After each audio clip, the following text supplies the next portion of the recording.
Pa kaluar ende viti nga reforma e pagave, qeveria shqiptare ka bërë gati vendimin e radhës për shtesa mbi pagë për disa pozicione kyçe në administrata shtetërore.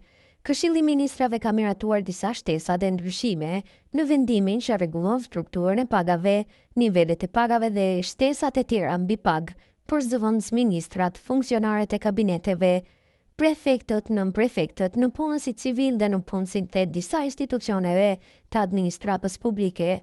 Ndryshimet e propozuara nga zëvendësministri synojnë përditësimin dhe përmirësimin e kuadrit rregullator të pagave në shërbimin civil.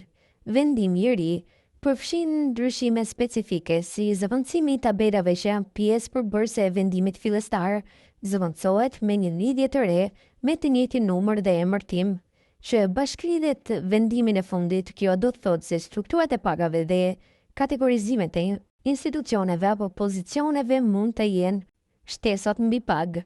Vendimi i qeverisë parashikon arritje page për sekretarët dhe zëvendës sekretarit e përgjithshëm.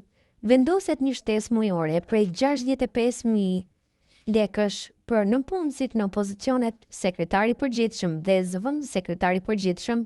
Kjo paraqet një rritje të ndjeshme në shtesat mbi paga për këto pozicione kyçe drejtuese.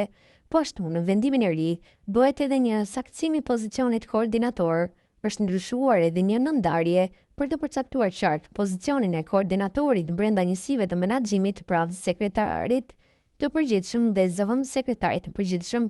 Ky saktësim mund të ndikojë në kategorizimin dhe përcaktimin e pagës për këto role. Efektet financiare që rrjedhin nga zbatimi i këtij vendimi prej vitit 2025 do të përballen me një buxhet të miratuar nga Kryeministri për këtë vit. Këto efekte do të fillojnë nga momenti i emërtimit të nënpunësve punonjësve në pozicionet e prekura nga këto ndryshime. Ky vendim pritet të ndikojë drejt për drejt në të ardhurat e një pjesë të konsiderueshme të stafit drejtues dhe nënpunësve civil në administratën publike shqiptare.